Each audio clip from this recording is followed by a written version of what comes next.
여유로운 오후 채널을 찾아주신 시청자 여러분, 반갑습니다. 신혼방에 발을 들여놓자마자 웨딩드레스도 채 벗기 전에 시어머니께서 문을 두드리셨습니다. 낯선 사람처럼 차가운 목소리로 결혼 예물을 달라시더군요. 하지만 그날 제가 돌려드린 것은 예물이 아니었습니다. 어머님과 제 남편 앞에서 어머님의 얼굴을 새하얗게 질리게 만든 바로 그것이었죠. 이 이야기는 단순히 결혼에 대한 이야기가 아닙니다. 한 여성이 다른 가정에 들어가면서 겪게 되는 자존심, 명예, 그리고 마지막 존엄에 대한 교훈이 담겨 있습니다. 과연 수년간 감춰졌던 진실은 한 가정을 파탄 직전까지 몰고 갈 만큼 강력했을까요? 만약 여러분께서도 누군가에게 무시당하거나 다른 사람의 체면 뒤로 밀려나 본 경험이 있다면 이 이야기는 분명 깊은 생각에 잠기게 할 것입니다. 저를 그토록 미워하셨던 시어머니께서 그때 내가 너를 조금만 더 이해했더라면 우리 가족이 이렇게 서로를 잃을 뻔하지는 않았을 텐데 라며 고개 숙여 인정하게 된 그날에 진실이 무엇이었는지 영상 마지막까지 꼭 함께 해주시기 바랍니다. 인생에서 가장 달콤하고 행복해야 할 신혼 첫날 밤이 저에게는 지울 수 없는 악몽이 되었습니다. 신혼방 문을 닫자마자 무겁고 두꺼운 웨딩드레스 때문에 등은 아직 땀으로 축축했습니다. 화장을 지우지도 옷을 갈아입지도 못했는데 똑똑하고 문을 두드리는 소리가 들렸습니다. 거침없고 딱딱한 노크 소리에 저는 심장이 덜컥 내려앉았습니다. 네, 누구세요? 저는 문 너머로 조심스럽게 물었습니다. 상견례 때부터 지금까지 항상 저를 시장 물건 살피듯 훑어보시던 바로 그 여인의 목소리가 들렸습니다. 나다, 할 말이 있다. 저는 어리둥절한 채로 침대 끝에 앉아있던 남편 민준 씨를 쳐다봤습니다. 그는 막 재킷을 벗으며 중얼거렸습니다. 무슨 당부하실 말씀이 있나 봐. 어서 열어드려. 저는 조심스럽게 문을 살짝 열었습니다. 제가 들어오시라고 권하기도 전에 시어머니는 문을 밀치고 방으로 성큼성큼 들어오셨습니다. 방 안을 휙 둘러보던 시선은 구석에 놓인 예물함에 멈췄습니다. 제가 옆으로 비켜서서 무슨 일이시냐고 묻기도 전에 시어머니가 입을 열었습니다. 오늘 받은 그 예물들 다시 받으러 왔다. 그건 그냥 남들 보기에 창피하지 않으려고 친정에서 잠시 빌려준 걸로 치자. 이제 결혼식도 끝났으니 내가 안전하게 보관해주마. 저는 그 자리에 얼어붙었습니다. 그런 말도 안 되는 논리는 들어본 적도 없었습니다. 결혼식 날 친정어머니는 두 손을 떨며 제 손에 팔찌와 목걸이를 채워주셨습니다. 엄마가 가진 게 많지 않아서 그래도 이거라도 하고 가면 시댁 가서 조금은 당당할 수 있겠지 라면서요. 그 예물 하나하나는 어머니가 중학교 교사 월급을 아끼고 아껴 수년간 모은 돈이었습니다. 시골 어머니가 딸을 시집 보내며 흘린 땀과 눈물 그리고 사랑 그 자체였습니다. 그런데 결혼식이 끝난 지 불과 몇 시간 만에 시어머니는 신혼방 한가운데 서서 마치 제가 분장 소품을 빌려 연극을 마치고 난 배우인 양 손을 내밀고 있었습니다. 남편을 쳐다봤지만 그는 아무 말 없이 고개를 숙이고 있었습니다. 마치 이 모든 상황을 미리 알고 있었다는 듯한 침묵이었습니다. 저는 분노를 억누르며 조용히 말했습니다. 어머니, 그건 저희 친정어머니가 주신 거라 각별한 의미가 있어서 제가 간직하고 싶습니다. 시어머니는 제 말을 잘랐습니다. 목소리는 날카로웠습니다. 각별한 의미는 무슨, 이 집 며느리가 된 이상 내 것도 시댁 재산이야. 일이네. 나중에 큰일 생기면 이걸로 해결해야지. 저는 시어머니가 예물을 달라고 해서가 아니라 사람을 대하는 그 방식 때문에 할 말을 잃었습니다. 결혼하자마자 며느리라는 존재를 완전히 부정하고 저를 시장에서 사온 물건 취급하는 태도에 말문이 막혔습니다. 남편은 여전히 그 자리에 앉아 고개조차 들지 않았습니다. 그의 태도는 시어머니의 말보다 더 제 가슴을 아프게 찔렀습니다. 시어머니는 여전히 제가 내놓지 않으면 방 전체를 뒤집어 엎을 기세로 저를 노려보고 있었습니다. 저는 깊은 숨을 내쉬고는 화장대로 다가가 작은 상자 하나를 꺼냈습니다. 예물함이 아니라 손때 묻어 종이처럼 부드러워진 낡은 갈색 상자였습니다. 저는 시어머니께 다가가 그 상자를 손에 쥐어드리며 조용히 말했습니다. 어머님께서 정 귀한 걸 보관하고 싶으시다면 이게 가장 가치 있는 것일 겁니다. 시어머니가 상자를 열자 그 안에는 금붙이가 아닌 곱게 접힌 종이 한 장이 들어있었습니다. 종이를 펼쳐 읽던 시어머니의 얼굴색이 순식간에 변했습니다. 저는 그분의 눈동자가 흔들리며 뒷걸음질 치는 것을 보았습니다. 저는 눈물이 그렁그렁했지만 단호한 눈빛으로 씁쓸하게 웃으며 말했습니다. 어머님께서 저를 위해 무엇을 준비하셨는지는 모르겠지만 저는 준비한 게 있습니다. 제 친정어머니의 유언장이에요. 돌아가시기 전에 전 재산을 제게 남기시면서 이런 조항을 넣으셨죠. 오늘 제가 받은 결혼 예물을 탐내거나 빼앗으려 하는 사람은 그 어떤 유산도 상속받을 수 없다고요. 어머니는 돈은 잃어도 딸의 자존심은 지켜야 한다고 믿으셨거든요. 방 안은 숨막히는 침묵에 휩싸였습니다. 그제야 남편은 놀라 고개를 들었고 시어머니는 마치 한겨울에 찬물 세례를 맞은 사람처럼 얼굴이 새하얗게 질린 채 침대 끝에 주저앉았습니다. 저는 등을 돌려 화장대 앞으로 걸어가 몸에 걸친 무거운 팔찌와 목걸이를 하나씩 풀어 상자에 담았습니다. 웨딩드레스도 채 벗기 전에 제 마음은 이미 한겨울처럼 차갑게 얼어붙었습니다. 저는 깨달았습니다. 오늘 밤 저는 단순히 시댁에 들어온 것이 아니라 기나긴 전쟁터에 발을 들여놓은 것이라고.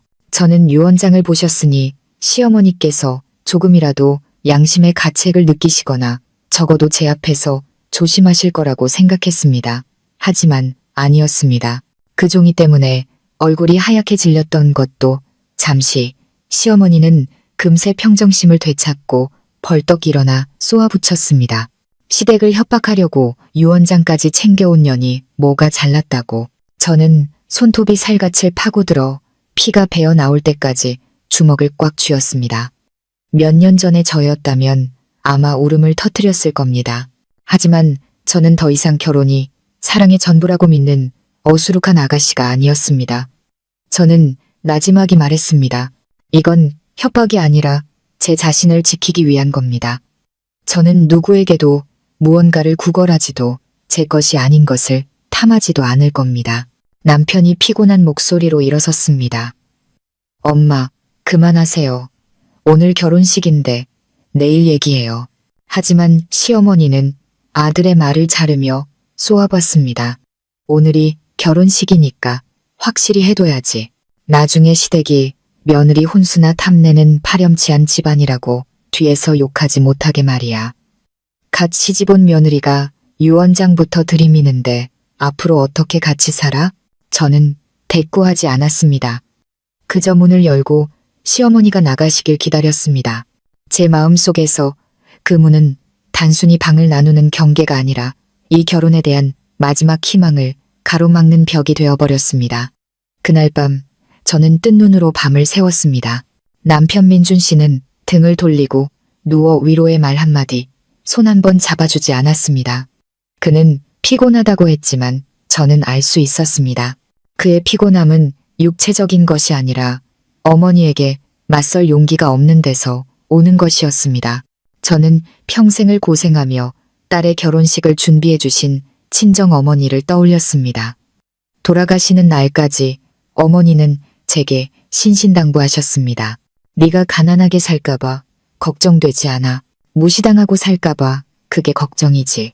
그런데 시댁에 오자마자 저는 그 경멸의 눈빛을 정면으로 마주해야 했습니다. 그 눈빛은 12월의 칼바람처럼 차갑고 아리게 제 마음을 파고들었습니다. 다음 날 아침 저는 여전히 일찍 일어나 제사 음식을 준비하는 것을 도왔습니다. 시어머니는 식탁에 앉아 떡 한 조각을 베어 물며 비꼬는 투로 물었습니다. 어젯밤에 잠 좀 설쳤나 보네? 시댁에서 내 예물 뺏어갈까봐 무서워서? 저는 가볍게 미소 지으며 대답했습니다. 아니에요. 어머님, 제가 믿었던 가족의 모습과 너무 다른 곳에 온 것 같아서 잠이 안 왔을 뿐이에요. 시어머니는 비웃음을 터뜨렸습니다. 믿음, 시집 올 때 유언장부터 챙겨온 애가 믿음이란 말을 입에 담아 저는 더 이상 대꾸하지 않았습니다. 말싸움을 해봤자 시어머니에게는 저를 짓밟을 권리만 더 쥐어주는 꼴이라는 것을 알았기 때문입니다. 저는 묵묵히 고개를 숙이고 제 할 일을 했습니다. 이곳이 제가 살아야 할 곳이라면 기품을 잃지 않고 살아남는 법을 터득해야 한다고 생각했습니다. 맞서 싸우기 위해서가 아니라 이 집안에 완전히 잠식당하지 않기 위해서였습니다. 결혼식 며칠 후 모든 것이 잠잠해졌습니다. 남편은 다시 출근했고 시어머니는 집안일에 바빴습니다. 하지만 저는 제 발밑에서 여전히 보이지 않는 파도가 일렁이고 있음을 직감했습니다. 그러던 어느 날 저는 시어머니가 방에서 통화하는 것을 우연히 듣게 되었습니다. 목소리는 작았지만 제가 바로 문 앞에서 마당을 쓸고 있었기에 꽤 선명하게 들렸습니다.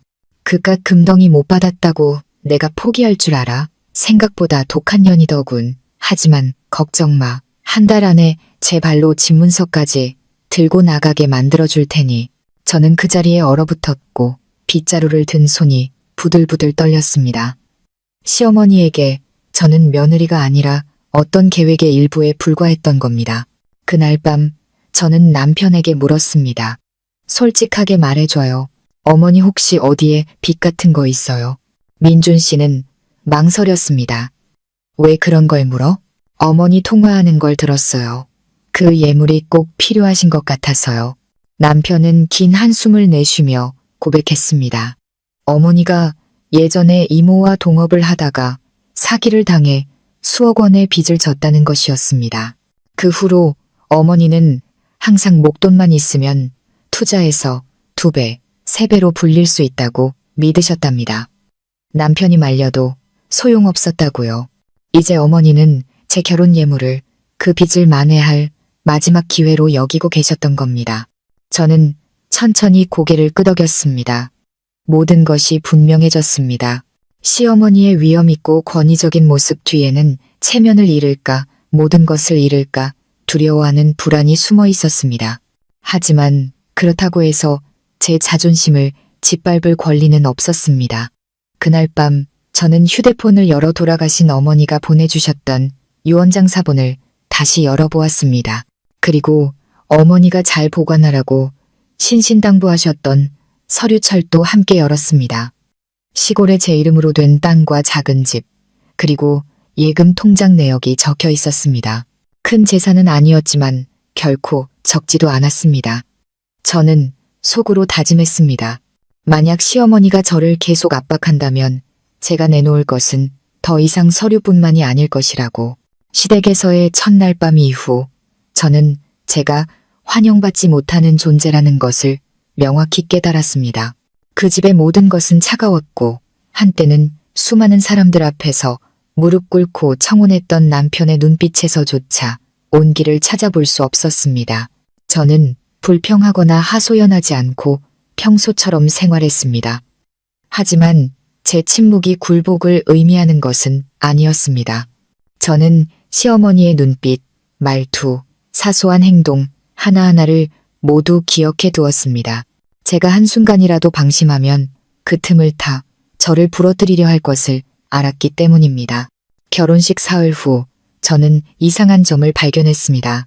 친정어머니가 주신 예물함을 분명히 잠금장치가 있는 침대 옆 서랍에 넣어두었습니다. 그런데 그날 침대를 정리하다가 화장품을 꺼내려고 서랍을 열었는데 자물쇠가 헐거워져 있고 서랍 모서리에 무언가로 살짝 긁힌 자국이 보였습니다. 심장이 차갑게 식어갔습니다. 예물을 잃어버릴까봐 두려워서가 아니었습니다. 제 침실조차 더 이상 안전한 공간이 아니라는 사실을 깨달았기 때문입니다. 그날 밤 저는 시험을 해보기로 했습니다. 일부러 서랍 열쇠를 화장대 위에 놓아두고 잠시 밖으로 나가는 척했습니다. 돌아와서는 살짝 열린 문틈으로 숨죽여 지켜봤습니다. 심장이 미친 듯이 뛰었고 저는 시어머니가 방으로 들어와 주위를 살피더니 조심스럽게 서랍을 여는 것을 보았습니다. 시어머니는 몇 초간 서랍을 뒤적이다가 아무것도 가져가지 않고 서둘러 방을 나갔습니다. 하지만 저는 알 수 있었습니다. 마치 사냥꾼이 먹잇감의 허점을 노리듯 기회를 엿보고 있다는 것을. 저는 남편에게 아무 말도 하지 않았습니다. 그는 골치 아픈 일에 엮이는 것을 원치 않았고, 제가 시어머니 이야기를 꺼낼 때마다 시선을 피하거나 화제를 돌리는 그의 태도는 제가 이 싸움을 혼자 해야 한다는 것을 깨닫게 했습니다. 그날 밤 나란히 누워있을 때 저는 조용히 물었습니다. 민준 씨, 당신 처음부터 어머니가 예물 달라고 하실 거 알고 있었죠? 그는 대답 없이 침묵했습니다. 제가 몸을 돌려 그의 눈을 똑바로 쳐다보며 말했습니다. 솔직하게 대답해줘요. 거의 1분이 지나서야 그는 한숨을 내쉬며 대답했습니다. 알고 있었어. 하지만 그냥 하시는 말씀인 줄 알았지. 진짜로 그렇게 하실 줄은 몰랐어. 그럼 왜 막지 않았어요? 제가 조용히 물었습니다. 그는 고개를 숙였습니다. 어머니는 날 낳아주신 분이잖아. 거역하고 싶지 않았어. 이해하지. 저는 씁쓸하게 웃었습니다. 그럼 저는 당신이 결혼한 사람인데 당신이 지켜줄 가치는 없는 사람이군요. 그는 아무 말 없이 등을 돌렸습니다. 그날 밤 저는 뜬 눈으로 지새웠습니다. 시어머니에게 사생활을 침해당한 고통보다 제 곁에 누워있는 남편에 대한 실망감이 더 컸습니다. 한때는 제 인생의 버팀목이라고 믿었던 사람이었습니다. 다음 날 아침 저는 시내은행에 가서 개인 금고를 열어 결혼 예물을 모두 맡겼습니다.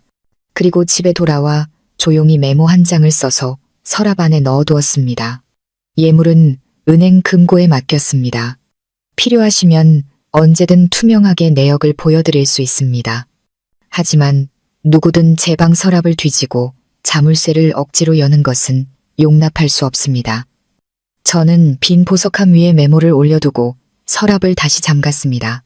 오후가 되자 시어머니는 채소를 다듬고 있던 뒤뜰로 저를 부르셨습니다.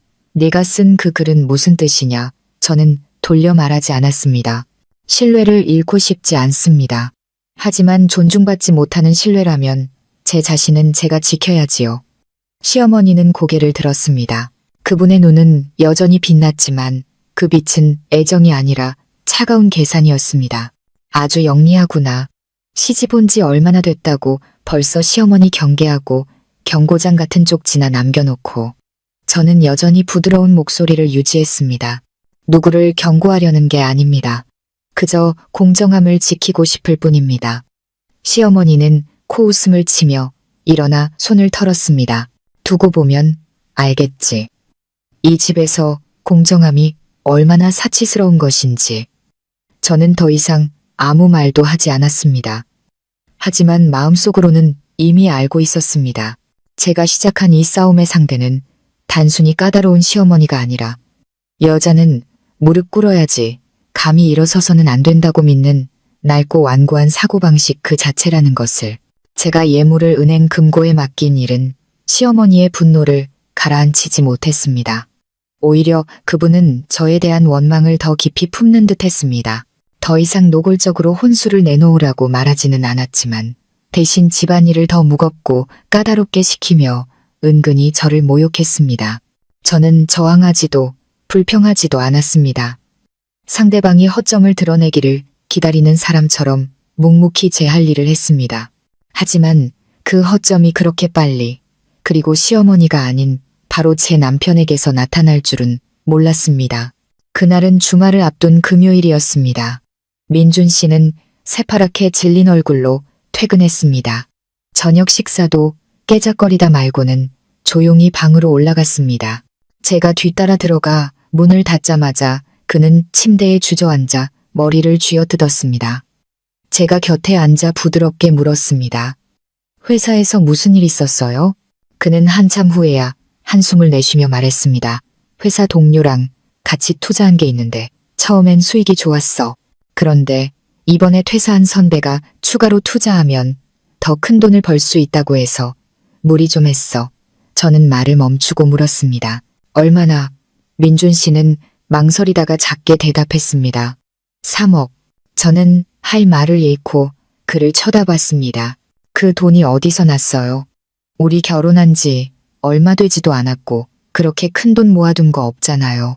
민준 씨는 고개를 숙였습니다. 신용대출 받고 어머니 집문서를 담보로 잡았어. 저는 숨이 턱 막혔습니다. 시어머니가 이 집을 얼마나 소중하게 여기시는지 잘 알고 있었습니다.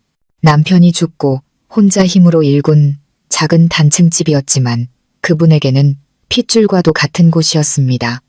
집을 잃는 것은 명예를 잃는 것과 같았습니다.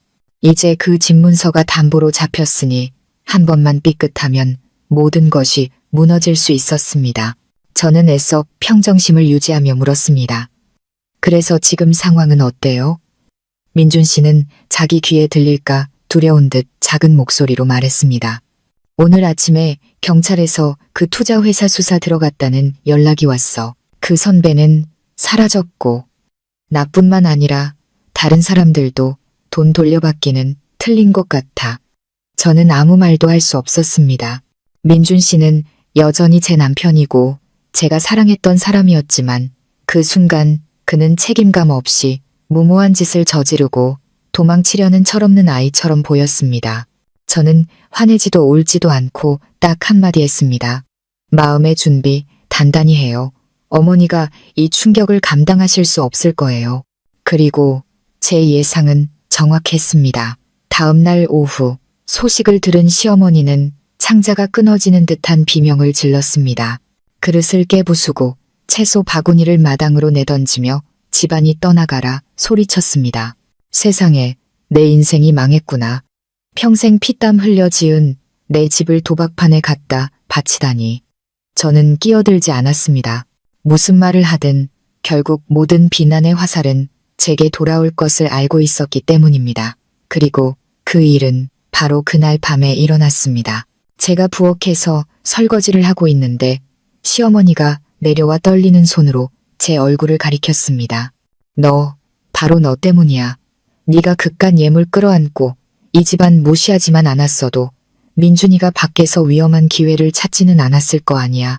저는 고개를 들어 그분을 똑바로 쳐다봤습니다. 어머니, 투자는 민준 씨가 결정한 일이에요. 제 탓을 하시는 건 불합리해요. 시어머니는 잔인하게 비웃었습니다. 이 집을 사랑하지 않더라도 내 남편은 아껴야 할 거 아니야. 이제 어쩔 거야. 집은 날아가게 생겼고 예물은 어디다 숨겨놨는지 알 수도 없고 며느리라는 건 멀뚱멀뚱 구경만 하고 있잖아. 저는 그릇을 내려놓고 손을 닦은 뒤 시어머니 앞에 서서 조용히 말했습니다. 제가 어떻게 할지 궁금하세요? 좋습니다. 하지만 그 전에 어머님께서 한 가지 사실을 인정하셔야 해요. 처음부터 저와 어머님 중에 누가 누구를 적처럼 대했는지 말이에요. 시어머니는 그 자리에 얼어붙었습니다. 저는 말을 이었습니다. 저는 이 집에 해가 되는 어떤 행동도 한 적이 없습니다. 하지만 저 역시 누구든 마음대로 가져갈 수 있는 금고가 아닙니다. 만약 오늘 제가 돕는다면 그건 제 남편 때문이지 다른 누구 때문도 아닙니다. 그날 밤 저는 은행 금고를 열어 돈을 인출했습니다.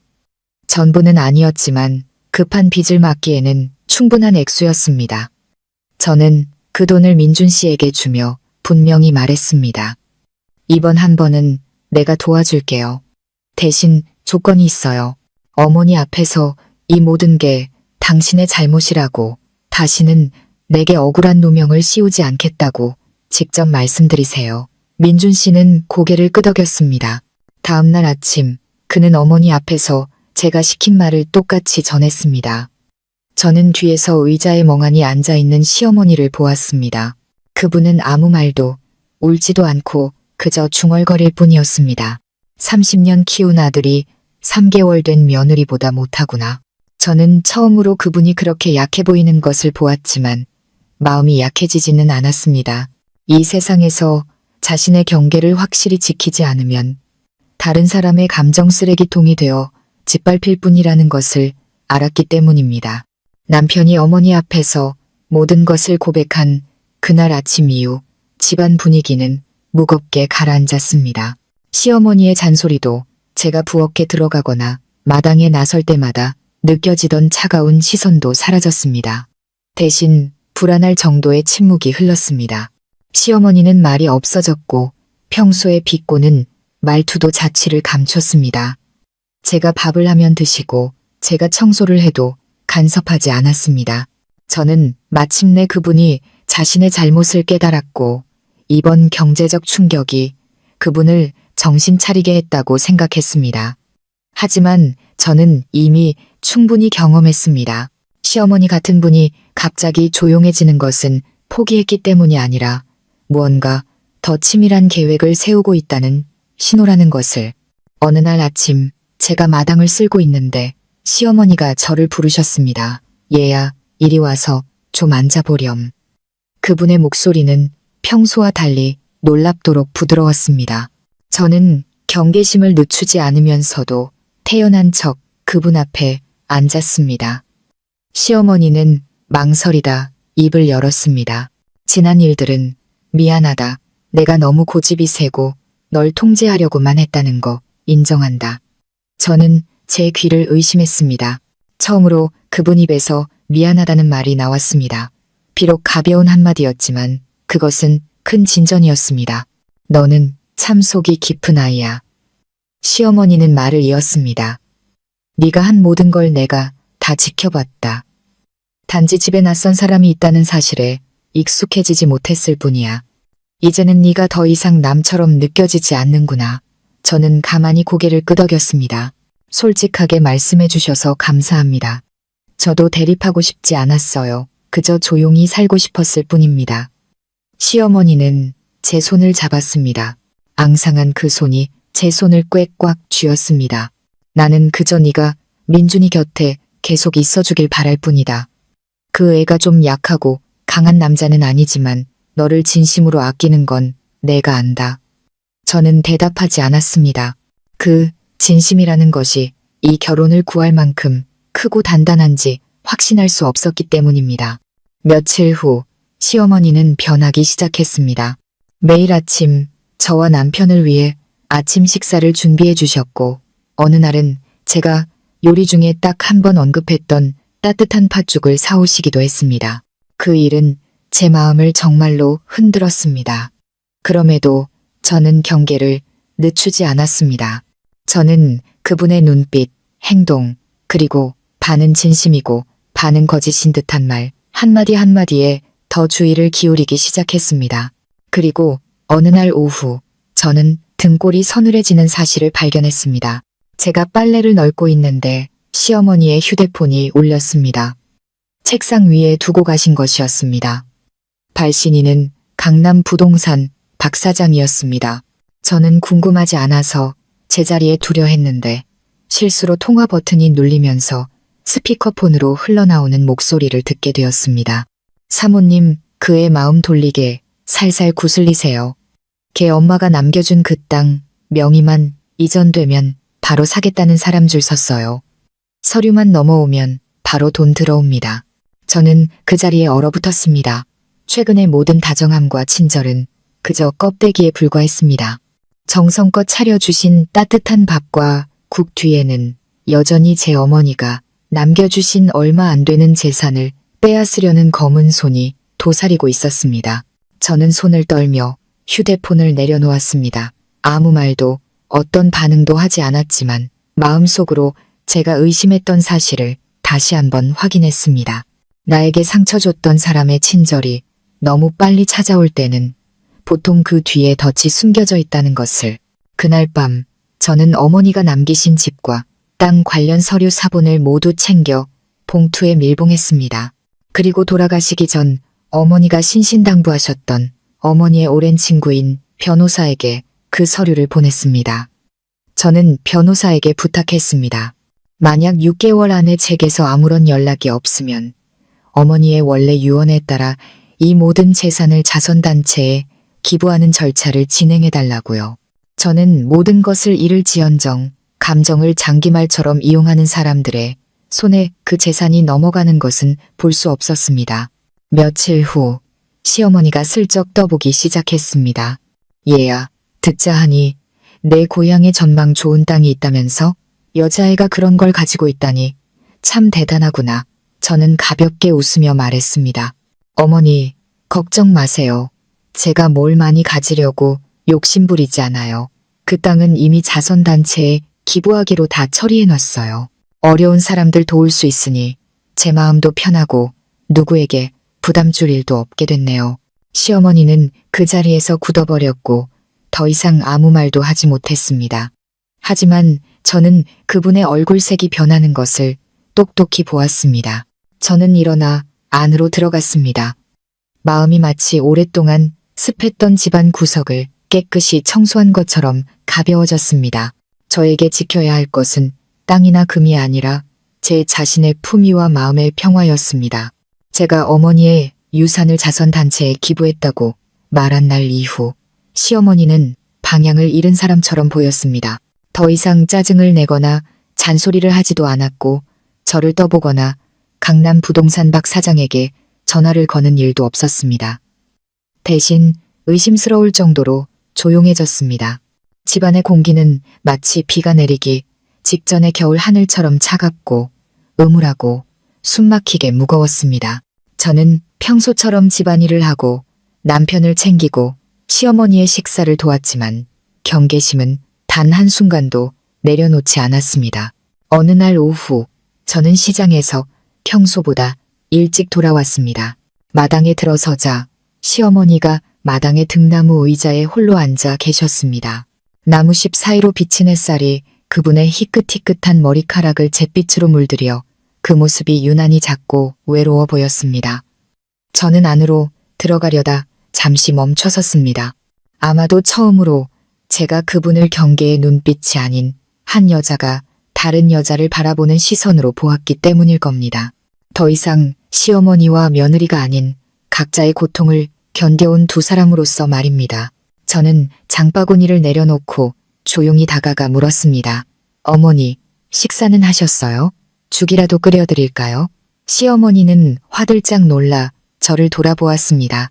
그분의 눈빛은 더 이상 날카롭지 않았습니다. 오랜만에 보는 그 눈빛은 마치 더 이상 애써 강한 척 버티는 것을 포기한 사람처럼 지쳐 보였습니다. 아니다, 먹었다. 그분은 작게 말했습니다.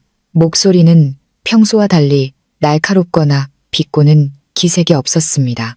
저는 그분 옆 의자에 말없이 앉았습니다. 두 여자는 한동안 침묵 속에 앉아 있었습니다. 잠시 후 시어머니가 천천히 입을 열었습니다. 이 집에서 사는 거 힘드냐? 저는 그 질문에 놀라 그분을 쳐다봤습니다. 바로 대답하지 않았습니다. 너무나 넓고 복잡한 질문이라 상대에게 상처 주지 않으면서 진심을 담아 대답하기가 어려웠습니다. 마침내 저는 이렇게 말했습니다. 힘들다기보다는 숨쉬기가 쉽지 않아요. 어머님은 어떠세요? 시어머니는 아주 희미하게 입꼬리를 올리며 웃었습니다. 마치 이 집을 숨막히게 만드는 주된 이유가 자기 자신이라는 것을 안다는 듯한 웃음이었습니다. 안다. 네가 이 집에 발을 들인 순간부터 내가 단 하루도 편하게 해주지 않았다는 거. 네가 뭘 잘못해서가 아니었어. 그냥 내가 두려웠다. 저는 놀라서 그분을 쳐다봤습니다. 시어머니는 한숨을 쉬었습니다. 네가 너무 똑똑하고 야무져서 이 집의 모든 걸 네가 쥐게 될까봐 두려웠다.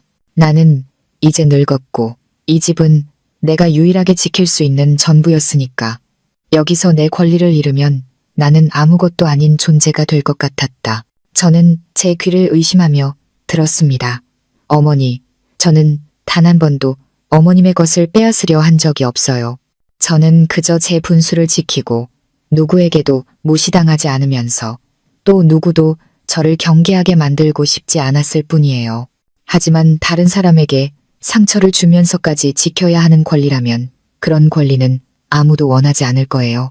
어머니, 시어머니는 침묵했습니다. 저는 그분의 대답을 기다리지 않고 장바구니를 들고 부엌으로 들어갔습니다.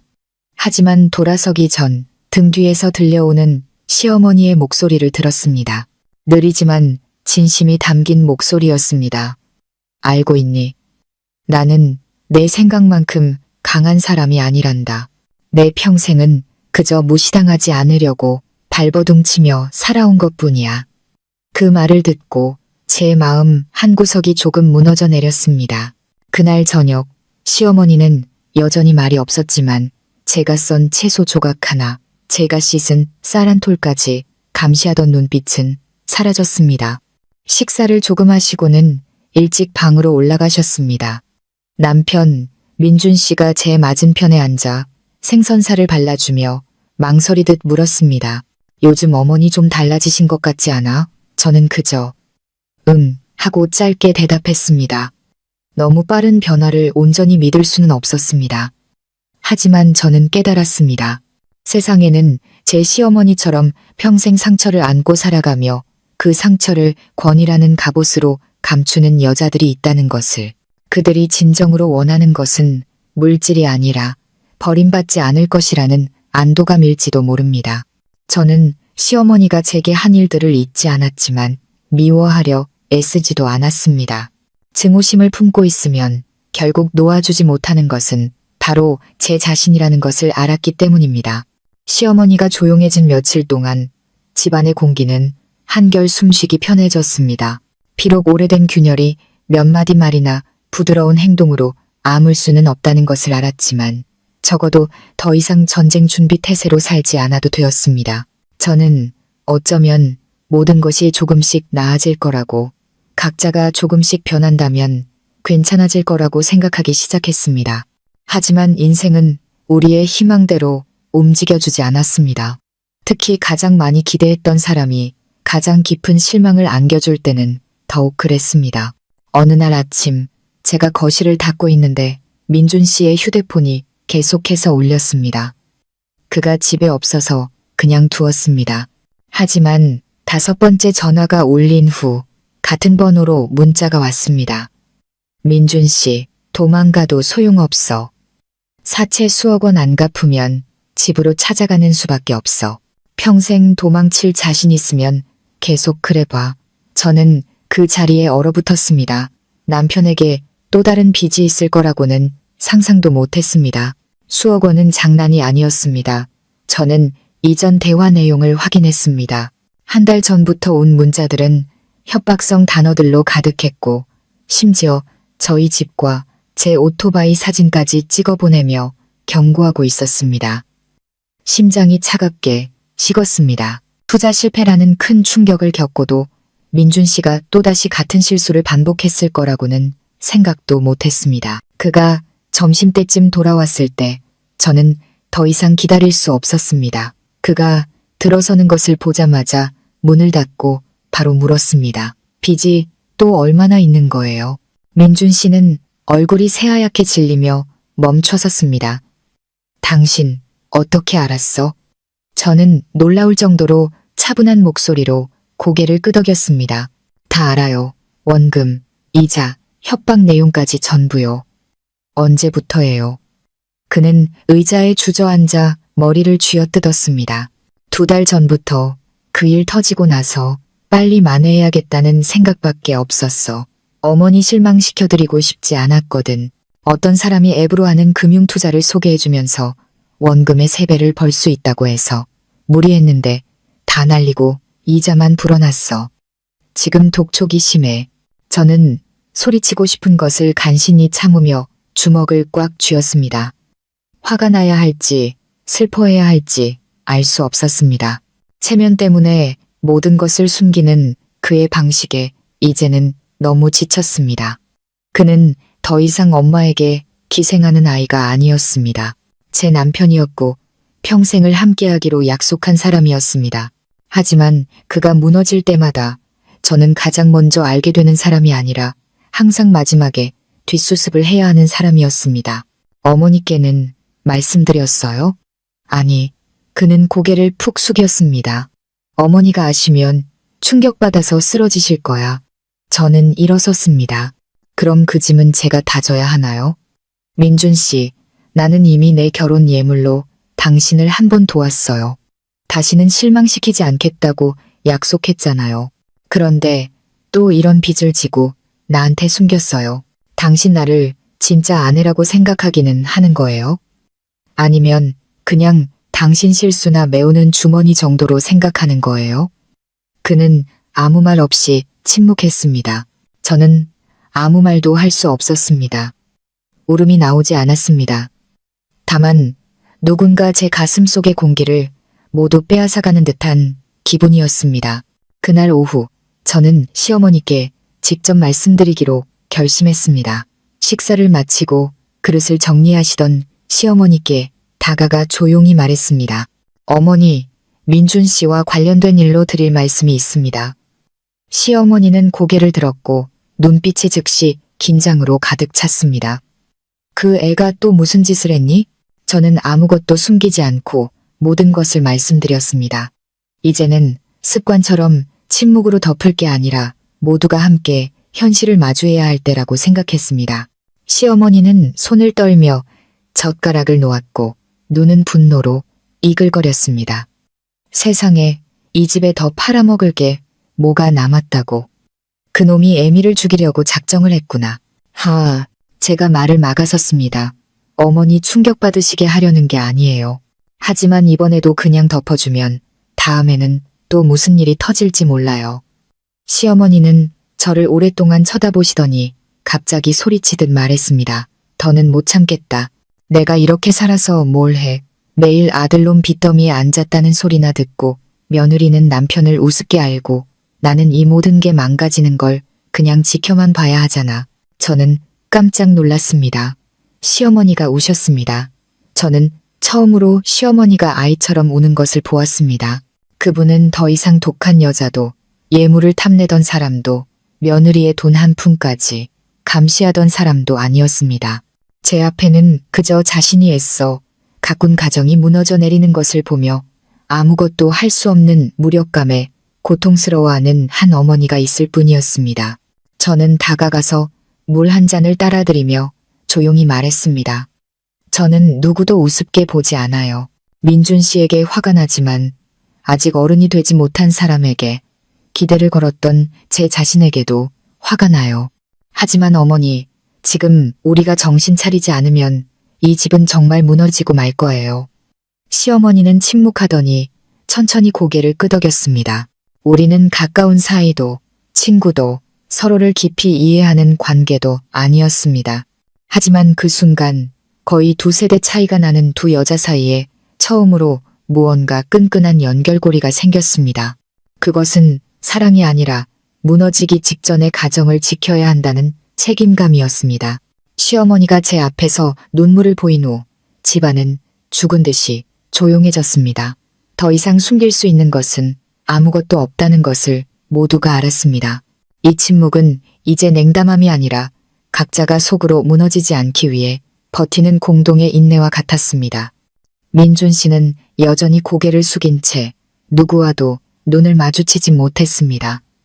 자신이 잘못했다는 것은 알았지만 그 현실을 마주할 만큼 성숙하지는 못했습니다. 그의 잘못은 돈을 잃은 데 있는 것이 아니라 한 번도 솔직해지는 법을 배우지 못한 데 있었습니다. 다음 날 아침 시어머니가 저를 방으로 부르셨습니다. 침대에 앉아 가계부를 꽉 쥔 그분의 눈은 여전히 붉었습니다. 너 가진 돈 얼마나 있니? 저는 그 질문이 그분에게 얼마나 어려운 말이었을지 짐작할 수 있었습니다. 평생을 스스로 해결하고 모든 것을 통제하는데 익숙했던 분이 한때는 그토록 미워했던 며느리에게 고개를 숙여야 하는 상황이었습니다. 저는 침대 끝에 앉아 조용히 말했습니다. 이제 가진 돈이 많지 않아요. 지난번에 첫 번째 빚 갚는데 다 썼어요. 지금은 적금 통장에 약간 남아있을 뿐이에요. 제 개인 비상금까지 합치면 한 6천만 원 정도 될 거예요. 시어머니는 고개를 끄덕이며 한숨을 쉬었습니다. 나한테도 낡은 폐물이 좀 있다. 젊었을 때 남겨둔 건데 팔면 몇 천만 원은 나오겠지. 저는 놀랐습니다. 그분이 돈을 보태서가 아니라 아무도 강요하지 않았는데 자발적으로 따지지도 않고 나서셨기 때문입니다. 처음으로 저는 그분의 눈에서 계산이 아닌 인내를 보았습니다. 제가 계산해봤어요. 제가 말했습니다. 현재 총 빚이 3억이 넘어요. 제때 갚지 못하면 이자가 눈덩이처럼 불어날 거예요. 지금 당장 해결하지 않으면 더 깊은 수렁에 빠질 거예요. 시어머니는 가만히 앉아 있다가 저를 돌아보았습니다. 내가 너랑 이런 문제로 마주 앉게 될 줄은 꿈에도 몰랐다. 저는 미소 지었습니다. 어떤 일들은 꼭 필요한 순간에 찾아오나 봐요. 어머니, 조금 늦었을지 모르지만 우리가 함께 해결하면 아직 늦지 않았어요. 시어머니는 침묵했습니다. 저는 그분이 많은 생각을 하고 있다는 것을 알았습니다. 그날 점심, 저와 시어머니는 처음으로 나란히 앉아 민준 씨의 모든 빚 내역을 정리했습니다. 원금, 이자, 채권자, 상환기한, 종이에 숫자가 적힐 때마다 그것은 시어머니의 자존심뿐만 아니라 제가 남편에게 가졌던 희미한 믿음에도 상처를 냈습니다. 오후에는 회계사로 일하는 옛 친구에게 연락해 단계별로 빚을 갚아나가는 방법에 대해 조언을 구했습니다. 우리는 이자 감면 협상, 상환기간 연장, 그리고 더 이상 사용하지 않는 낡은 자산을 처분하는 방안에 대해 논의했습니다. 저녁에는 민준 씨와 마주 앉아 이야기했습니다. 저와 어머니가 계산해봤어요. 지금 당장 마련할 수 있는 돈은 1억이 조금 넘어요. 나머지는 당신이 직접 해결해야 해요. 더 이상 어디서 돈 빌리거나 숨기지 말고요. 이번에도 같은 실수를 반복하면 저는 아무 말 없이 떠날 거예요. 민준 씨는 고개 숙여 대답하지 않았습니다. 잠시 후 그는 목맨 소리로 말했습니다. 내가 잘못했어. 정말 내가 다 잘못했어. 제발 나랑 엄마 버리지 말아줘. 저는 용서한다는 말은 하지 않았습니다. 아직 그럴 마음의 준비가 되지 않았기 때문입니다. 하지만 적어도 그가 돈을 잃는 것보다 가족을 잃는 것을 두려워하기 시작했다는 것을 느낄 수 있었습니다. 그날 밤 저는 뒤뜰로 나갔습니다. 시어머니는 여전히 그곳에 앉아 민준 씨에게 끓여줄 야식용 죽을 쓰기 위해 쌀을 씻고 계셨습니다. 현관 불빛이 그분의 등 위로 비쳤습니다. 앙상하지만 꼿꼿한 그 등은 평생을 누구를 위해서가 아니라 단지 쓰러지지 않기 위해 풍파와 맞서 싸워온 한 여인의 모습이었습니다. 저는 다가가 쌀이 담긴 그릇을 건네받았습니다. 시어머니는 저를 보며 느릿하게 말했습니다. 젊었을 때는 집을 지키려면 손이 메워야 하고 돈 한 푼까지 다 관리해야 하는 줄 알았다. 이제 늙어서야 깨닫는구나. 때로는 집을 지키는 것이 고개를 숙이고 다른 사람에게 기댈 줄 아는 것이라는 걸. 저는 대답 대신 고개를 끄덕였습니다. 우리는 나란히 앉아 그날의 마지막 쌀을 씻었습니다. 처음으로 저는 그분이 시어머니가 아니라 이 가정이 무너지지 않도록 저와 함께 같은 전선에 서 있는 한 여자로 느껴졌습니다. 민준 씨는 변하기 시작했습니다. 적어도 그 후 며칠 동안 제가 본 모습은 그랬습니다. 그는 더 규칙적으로 출근했고 더 이상 몰래 베란다로 나가 전화를 받거나 월급 명세서를 숨기지 않았습니다. 저와 어머니가 빚 문제로 머리를 맞대고 의논할 때마다 그는 항상 그 자리에 있었습니다. 더 이상 피하거나 자신은 아무것도 모른다는 핑계를 대지 않고 조용히 내역 하나하나를 기록했습니다. 제 마음에는 여전히 많은 상처가 남아 있었지만 그 작은 변화는 희망을 걸어볼 만한 신호였습니다. 하지만 인생은 사람들이 겨우 한숨 돌리려 할 때 가만두지 않았습니다. 특히 아직 아물지 않은 상처 위에 또 다른 상처가 찢어질 때는 더욱 그랬습니다. 그날은 주말이었습니다. 제가 뒤뜰에서 빨래를 하고 있는데 대문에서 노크 소리가 들렸습니다. 그때 시어머니는 시장에 가셨고 민준 씨는 일주일간의 야근으로 지쳐 방에서 자고 있었습니다. 저는 손을 닦고 문을 열러 나갔습니다. 제 앞에는 낯선 여자가 서 있었습니다. 옷차림은 수수했지만 단정했습니다. 30대 초반으로 보였고 얼굴은 환했지만 어딘가 지쳐 보이는 인상이었습니다. 그녀는 저를 보며 웃지도 피하지도 않고 바로 물었습니다. 여기가 민준 씨 댁 맞나요?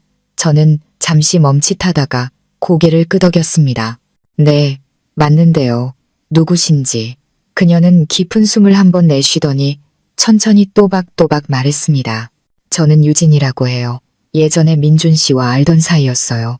5살짜리 남자아이와 관련해서 민준 씨와 꼭 만나야 할 일이 있어서요. 저는 그 자리에 얼어붙었습니다. 유진이라는 이름 때문이 아니라 그녀가 마지막에 내뱉은 그 말 때문이었습니다. 5살짜리 남자아이. 저는 표정이 변하지 않도록 애쓰며 그녀를 바라보았습니다.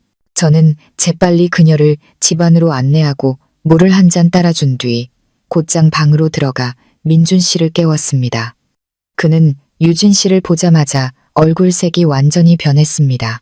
유진아, 네가 여긴 어떻게? 그의 목소리는 떨리고 있었습니다.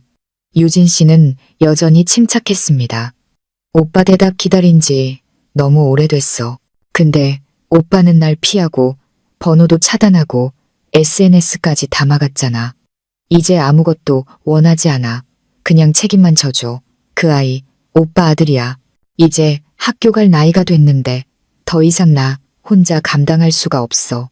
저는 마치 태풍의 눈 한가운데 앉아 있는 것 같았습니다. 방 안은 갑자기 비좁고 숨막히게 느껴져서 쓰러지지 않기 위해 테이블 모서리를 붙잡아야 했습니다. 주변의 모든 소리가 희미해지고 오직 민준 씨의 힘없고 끊어지는 목소리만 귓가에 맴돌았습니다. 사실이야. 그때 유진이랑 헤어진 후였어. 근데 어느 날 밤에 내가 너무 취해서 실수를 했어. 유진 씨는 저를 보았습니다. 분노도 원망도 없는 눈빛이었습니다. 그녀는 그저 오래전에 일어난 일을 담담히 이야기하듯 말했습니다. 저는 호적에 오르는 거 원하지 않아요. 그냥 아이 아빠라는 것만 확인해주면 돼요. 나중에 아이가 학교 가서 서류에 아빠 이름이 비어 있어서 창피당하는 일은 없게 해주고 싶어요. 저는 주먹을 꽉 쥐었습니다. 민준 씨가 과거에 누구를 사랑했는지는 중요하지 않았습니다. 하지만 제가 용서할 수 없는 것은 이토록 중요한 사실을 새까맣게 숨긴 채 저를 이 결혼으로 끌어들였다는 것이었습니다. 5살. 그 말은 그 일이 저에게 청혼하기 불과 몇 달 전에 일어났다는 뜻이었습니다. 저는 자리에서 일어나 안으로 들어갔습니다. 민준 씨가 뒤에서 외쳤습니다. 미안해. 상황이 좀 안정되면 말하려고 했어. 너를 잃을까봐 무서웠어. 저는 비웃었습니다. 안정. 당신 아들이 문 앞에서 당신을 아저씨라고 부를 때까지 기다려야 안정이 되는 건가요? 저는 방문을 쾅 닫았습니다. 머릿속에서는 수백 개의 벌이 윙윙거리는 것 같았습니다. 질투나 과거에 대한 분노가 아니었습니다. 진실하겠다고 다시 시작하겠다고 약속했던 바로 그 사람에게 배신당했다는 느낌 때문이었습니다. 그날 오후 저는 옷장 구석을 정리하고 결혼 전 어머니가 챙겨주셨던 작은 여행 가방을 꺼냈습니다. 어머니는 말씀하셨습니다. 언젠가 떠나야 할 날이 온다면 조용히 떠나거라. 하지만 절대 빈손으로 떠나지는 마라. 저는 떠나지 않았습니다. 아직은 때가 아니었습니다. 저는 여전히 그곳에 머물렀지만 그를 사랑해서가 아니라 제가 선택한 남편이라는 사람에게 지켜야 할 최소한의 양심이 남아있는지 확인해야 했기 때문입니다. 그날 저녁 저는 밥도 먹지 않고 방에서 나가지 않았습니다. 민준 씨는 몇 번이고 문 밖에서 서성거리며 작게 노크하고 제 이름을 불렀습니다. 수진아, 제발 문 좀 열어줘. 할 말이 있어. 저는 대답하지 않았습니다. 화가 나서가 아니라 그의 얼굴을 마주하면 눈물이 터져 나올까봐 두려웠습니다. 수많은 맹세를 했던 그 얼굴이 이제는 담장 밖에 서 있는 낯선 사람처럼 느껴졌습니다. 자정이 가까워졌을 때 시어머니가 문을 두드리셨습니다. 그분의 목소리는 이전에는 들어본 적 없을 만큼 조심스러웠습니다. 얘야, 문 좀 열어주렴. 잠깐 얘기 좀 할 수 있을까? 저는 천천히 일어나 문을 열어드렸습니다. 시어머니는 방구석 의자에 앉으셨습니다. 눈빛은 더 이상 날카롭지 않았습니다. 그분은 저를 오랫동안 바라보시더니 한숨을 내쉬었습니다. 나도 다 들었다. 저는 말없이 고개를 끄덕였습니다. 그 아이 엄마가 오늘 오후에 나를 찾아왔더구나. 모든 걸 이야기했어. 아이가 벌써 5살이고 민준이를 빼닮았다고. 저는 마른 침을 삼켰습니다. 목소리가 목구멍에서 막혔습니다. 어머니는 어떻게 생각하세요? 시어머니는 한참 동안 침묵했습니다.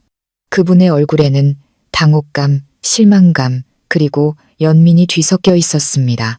예전에는 여자가 강하고 독해야 집안을 지킬 수 있다고 생각했다. 하지만 이제야 알겠다. 집을 지킨다는 건 기왓장을 지키는 게 아니라 사람 사이의 믿음을 지키는 것이라는 걸. 그분은 저를 똑바로 쳐다보며 떨리는 목소리로 말했습니다. 그리고 나는 그걸 지키지 못했다. 저는 고개를 돌렸습니다. 제 심장은 이미 절반 이상 식어버렸습니다. 한 번 찢어진 믿음은 꿰맬 수는 있어도 원래대로 돌아갈 수는 없었습니다. 시어머니는 말을 이었습니다. 처음으로 제게 무언가를 간청하는 듯한 목소리였습니다. 민준이가 잘못했다. 아주 크게 잘못했어. 하지만 나는 그 애 편을 들지 않을 거다. 나도 여자고 속았을 때의 그 고통이 얼마나 큰지 아니까. 다만 네게 묻고 싶구나. 이제 너는 어쩔 생각이니? 저는 고개를 숙이고 침묵했습니다. 저도 몰랐습니다. 진심으로 아직 생각할 겨를이 없었습니다. 모든 일이 너무 갑작스럽고 정신없이 일어났습니다. 제 핏줄도 아닌 아이 때문에 용서와 이별 사이에서 고민해야 하는 날이 올 거라고는 상상도 못했습니다. 한참 후에야 저는 입을 열었습니다. 만약 이 일이 결혼 전에 일어났다면 저는 민준 씨를 선택하지 않았을 거예요. 하지만 이미 제 선택이었으니 쉽게 포기하지는 않을 겁니다. 마지막으로 한 번 더 지켜보겠어요. 만약 그에게 아버지로서의 책임감과 용기가 조금이라도 남아있다면 저는 남을 겁니다. 그 사람 때문이 아니라 어른들의 잘못 때문에 아이가 고통받아서는 안 된다고 믿기 때문이에요. 시어머니의 눈에 눈물이 고였습니다. 그분은 고개를 끄덕였습니다. 내 말이 맞다. 내가 감히 너에게 무얼 부탁할 수는 없겠지. 다만 네가 어디에 있든 누구와 함께 있든 너의 그 선한 마음만은 잃지 말아다오. 다른 사람이 준 상처 때문에 네가 무정한 사람이 되지는 않았으면 좋겠다. 저는 서랍을 열어 백지한 묶음을 꺼내 책상 위에 올려놓았습니다. 어머님께서 원하신다면 오늘 밤 당장 이혼 서류에 도장 찍을 수 있습니다. 하지만 이 며느리를 잃고 싶지 않으시다면 모든 것을 투명하게 해주세요. 특히 민준 씨는 저와 그 아이 두 사람 모두에게 책임을 져야 합니다. 숨기거나 어정쩡한 태도는 안 됩니다. 시어머니는 저를 다른 사람처럼 쳐다보았습니다. 아마 그 순간 그분의 눈에 비친 저는 더 이상 작은 여행 가방 하나 들고 시집 온 어린 신부가 아니었을 겁니다. 아픔을 알고 용서할 줄 알며 자기 자신을 지킬 줄 아는 한 명의 성숙한 여자였습니다. 다음 날 아침 저는 유진 씨를 집 근처 카페에서 만나기로 했습니다. 피하지도 정실부인 행세를 하지도 않았습니다. 저는 그저 명확한 것을 원했습니다. 민준 씨에게 아이를 인정하라고 요구할 권리가 당신에게는 있어요. 그리고 저는 그걸 막지 않을 겁니다.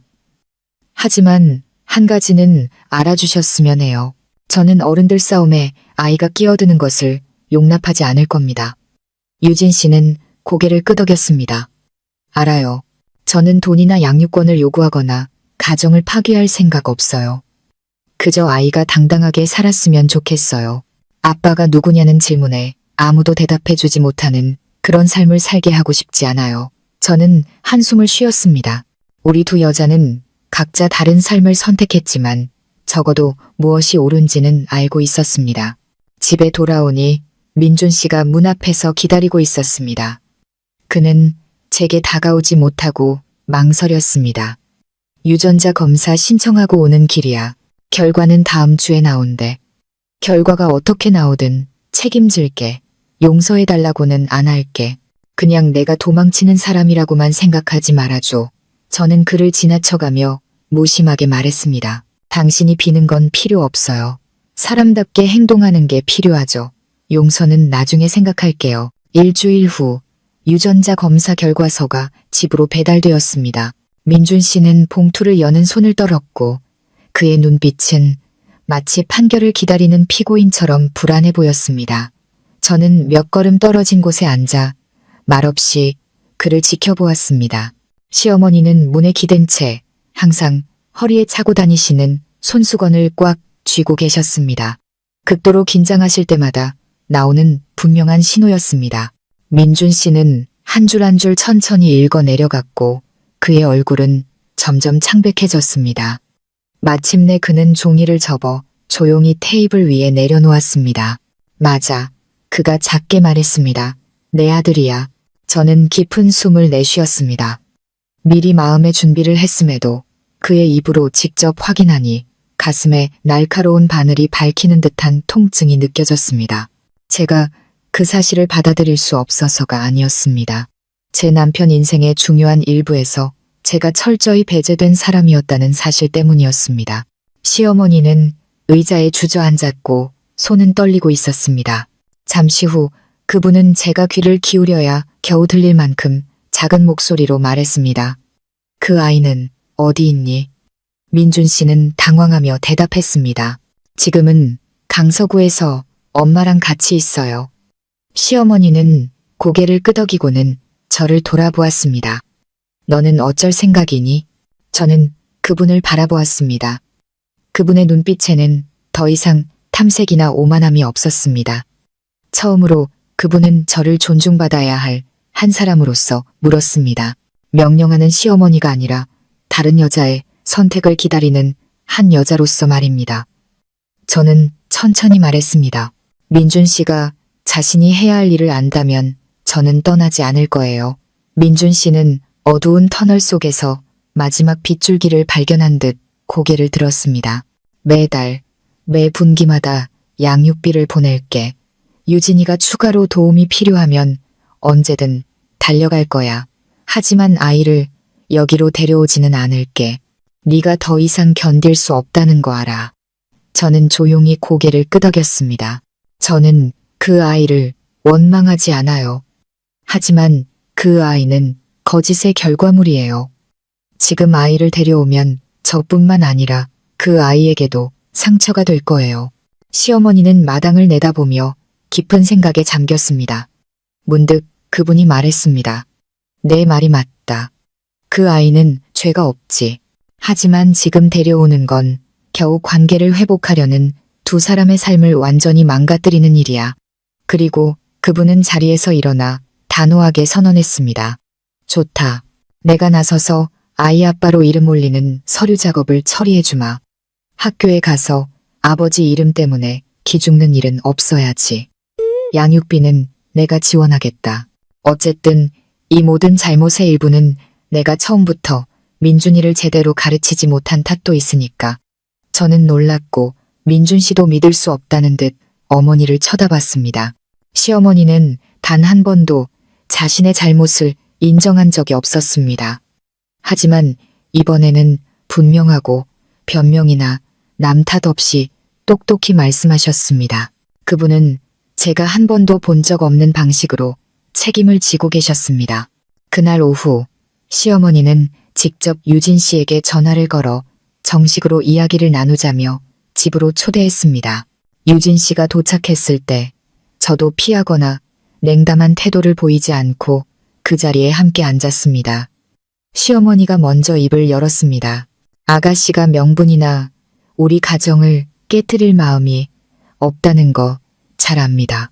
이제 제가 분명히 말하죠. 그 아이는 이 집안의 핏줄이니 제가 손주로 받아들이고 출생신고도 제대로 해줄 겁니다. 하지만 양육은 아가씨가 계속 맡아주길 바랍니다. 민준이는 경제적인 책임을 충실히 다할 거고요. 유진 씨는 고개를 끄덕였습니다. 저는 더 바라는 거 없어요. 아이가 이름 없이 살지 않게 되는 것만으로도 충분합니다. 저는 유진 씨를 오랫동안 바라보았습니다. 미움도 경멸도 없었습니다. 우리 두 여자는 다시 한번 서로 다른 벼랑 끝에서 마주보며 서로를 끌어올려 줄 수는 없지만 적어도 더 밀어 떨어뜨려서는 안 된다는 것을 알았습니다. 모두가 각자의 방으로 돌아간 후 저와 시어머니는 저녁 식탁에 마주 앉았습니다. 시어머니는 제게 고기 한 점을 집어주시며 마치 자신에게 하는 말처럼 작게 말씀하셨습니다. 네가 얼마나 더 견딜 수 있을지 나는 모른다. 하지만 나중에 네가 더 이상 여기 머물고 싶지 않다면 나도 이해할게. 다만 네가 떠나더라도 고통 속에서 떠나지는 않았으면 좋겠다. 더 편안한 곳에서 살 자격이 있다고 생각해서 떠나거라. 저는 손에 쥔 젓가락을 꽉 쥐었습니다. 왠지 모르게 마음속에서 진심 어린 연민이 솟아올랐습니다. 한때 이 집의 악몽과도 같았던 시어머니가 이제는 아들을 대신해 잘못을 인정하는 유일한 사람이 되었기 때문입니다. 저는 대답하지 않았지만 오늘 밤은 좀 더 평화롭게 잠들 수 있을 거라고 생각했습니다. 모든 것이 해결되어서가 아니었습니다.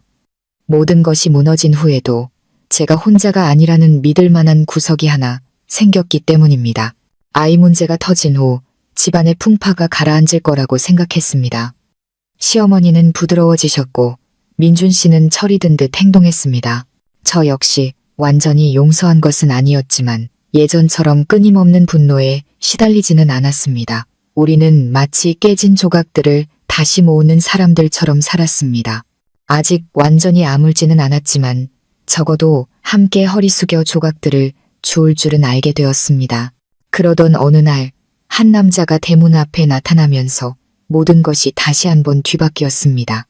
그날 제가 마당을 쓸고 있는데 60대 정도로 보이는 한 남자가 보였습니다. 키가 크고 햇볕에 그을린 피부에 옷차림은 수수했지만 기품이 느껴졌습니다. 그는 마치 익숙한 무언가를 기다리는 사람처럼 조용히 집안을 들여다보고 있었습니다. 제가 문을 열고 나가 예의 바르게 인사했습니다. 누구 찾으세요?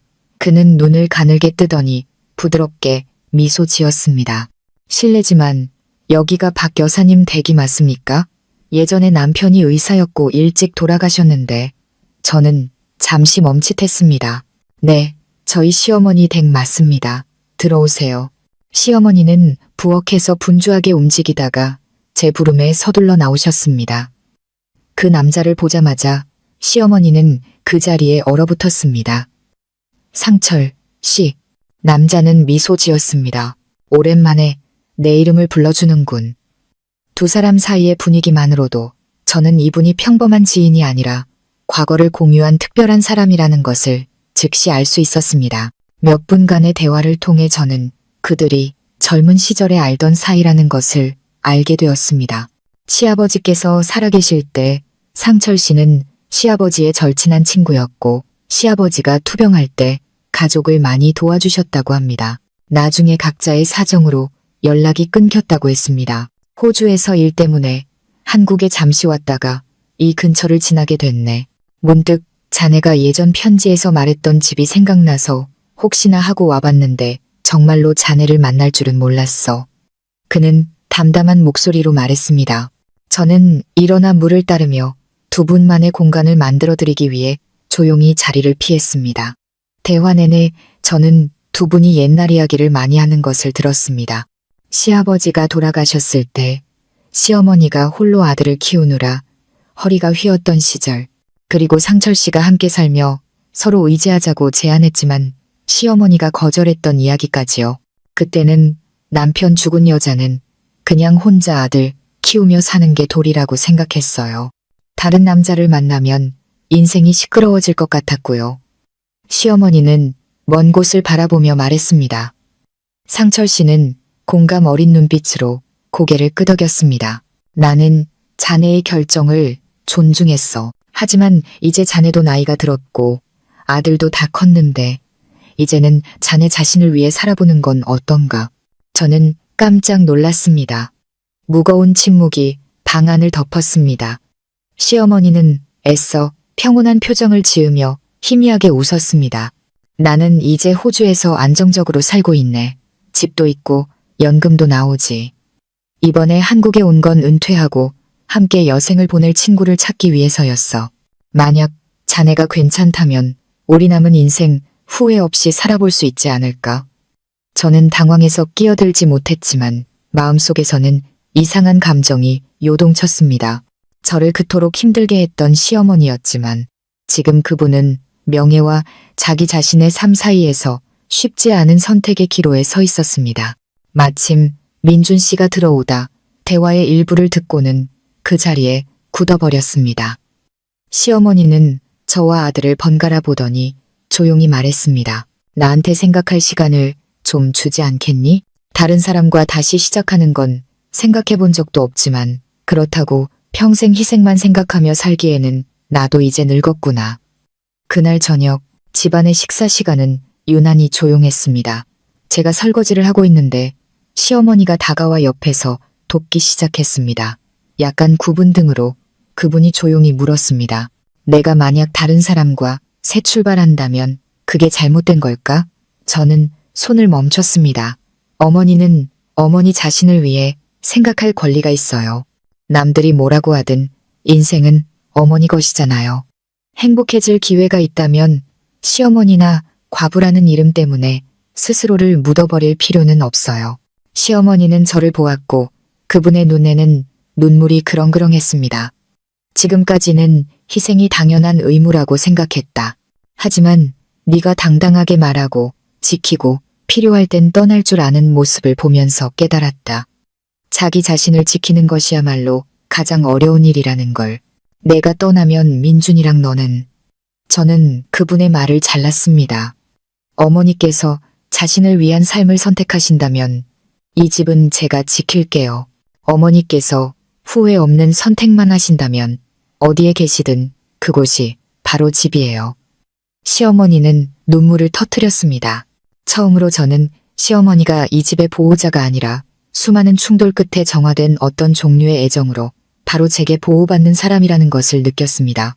다음 날 아침 시어머니는 조용히 작은 가방을 꾸려 대문 밖에 서서 작별 인사를 했습니다. 바로 떠나는 건 아니다. 그냥 상철씨 댁에 며칠 가보고 아니다 싶으면 돌아올 거야. 하지만 나도 내 자신을 위해 한번 살아보고 싶구나. 저는 눈시울이 뜨거워지며 고개를 끄덕였습니다. 민준 씨는 옆에 서서 아무 말도 하지 않았지만 그의 눈가가 붉어진 것을 보았습니다. 시어머니는 차에 오르며 저를 돌아보았습니다. 만약 내가 처음부터 너를 지금처럼 대했더라면 어쩌면 우린 진짜 모녀가 될 수 있었을지도 모르겠구나. 저는 목이 메어 웃었습니다. 저는 지금도 어머니를 엄마라고 부르는걸요. 시어머니가 떠난 후 집안은 갑자기 가벼워졌습니다. 매일 아침 들리던 슬리퍼 끄는 소리도 제가 낯선 음식을 만들 때 들리던 잔소리도 사라졌습니다. 모든 것이 이상할 정도로 고요해졌습니다. 편안하면서도 텅 빈 듯한 고요함이었습니다. 민준 씨는 더 철이 든 듯 행동했고 청소와 집안일을 돕기 시작했습니다. 어떤 날 저녁에는 제 옆에 앉아 설거지를 하며 회사 이야기를 하기도 했습니다. 저는 말을 끊거나 냉담하게 대하지 않고 그의 이야기를 들어주었지만 제 마음속에는 여전히 깨진 것과 새로운 일상 사이에 희미한 유리 장벽이 있는 것 같았습니다. 저는 더 이상 따지거나 추궁하지 않았습니다. 때로는 용서가 상대를 위한 것이 아니라 나 자신이 과거를 놓아주기 위해 필요하다는 것을 이해했기 때문입니다. 어느 날 오후 제가 옥상에서 화분에 물을 주고 있는데 대문 아래에서 누가 저를 불렀습니다. 내려다보니 아이의 엄마인 유진 씨였습니다. 저는 깜짝 놀라 내려가 문을 열었습니다. 그녀는 여전히 단정하고 침착했으며 매우 분수를 아는 사람이었습니다. 방해할 생각은 없었어요. 유진 씨가 입을 열었습니다. 다만 이건 수진 씨가 알아야 할 것 같아서요. 저는 그녀를 안으로 안내했습니다. 두 사람은 소파에 마주 앉았습니다. 오후의 햇살이 창문으로 들어와 그녀의 얼굴을 비추자 저는 그녀가 소란을 피우거나 남의 인생에 끼어들기를 좋아하는 유형의 사람이 아니라는 것을 더욱 분명히 느낄 수 있었습니다. 제가 중부지방으로 발령이 나서 곧 이사를 가요. 일 때문이기도 하고 다른 곳에서 새로 시작하고 싶기도 해서요. 그런데 떠나기 전에 한 가지 묻고 싶은 게 있어요. 저는 조용히 그녀를 바라보며 기다렸습니다. 민준 씨가 아이를 버리지 않겠다고 약속했어요. 그런데 벌써 한 달이 넘도록 양육비를 한 푼도 보내지 않았고 안부 전화 한 통 없었어요. 저는 원망하지 않아요. 다만 수진 씨는 민준 씨가 책임을 다하고 있다고 생각하시나요? 저는 그 자리에 얼어붙었습니다. 민준 씨는 제게 매달 양육비를 보냈고 유진 씨와 연락하며 모든 것을 명확하게 합의했다고 말해왔습니다. 저는 조용히 손가락을 쥐었다 폈고 낮은 목소리로 말했습니다. 말씀이 맞아요. 책임은 말로 지는 게 아니죠. 유진 씨는 희미하게 미소 지었습니다. 요구하거나 비난하는 기색은 전혀 없었습니다. 그녀는 자리에서 일어나 덧붙였습니다. 다시 수진 씨 인생을 어지럽히러 온 게 아니에요. 다만 어떤 진실들은 더 큰 실수를 막기 위해 일찍 알아야 한다고 생각했어요. 그녀는 고개를 숙여 인사하고는 올 때처럼 조용히 떠났습니다. 저는 문을 닫았습니다. 마음이 텅 비었고 분노는 즉시 터져나오지 않고 차가운 시멘트 바닥에 물이 스며들듯 깊고 은밀하게 퍼져나갔습니다. 그날 저녁 민준 씨가 퇴근했을 때 저는 바로 묻지 않았습니다. 평소처럼 저녁을 차려 함께 먹었습니다. 그는 즐겁게 둘만의 여행 계획에 대해 이야기하며 이제 어머니도 안 계시니 우리 둘이 더 자유로워졌다고 말했습니다. 저는 웃지 않았습니다. 그저 물었습니다. 아이한테 양육비는 잘 보내고 있죠. 민준 씨는 멈칫했고 젓가락으로 집었던 생선 조각이 그릇으로 떨어졌습니다. 그는 우물쭈물했습니다. 아, 요즘 내가 돈이 좀 쪼들려서 한 달 동안이나요? 그는 머뭇거리다 침묵했습니다.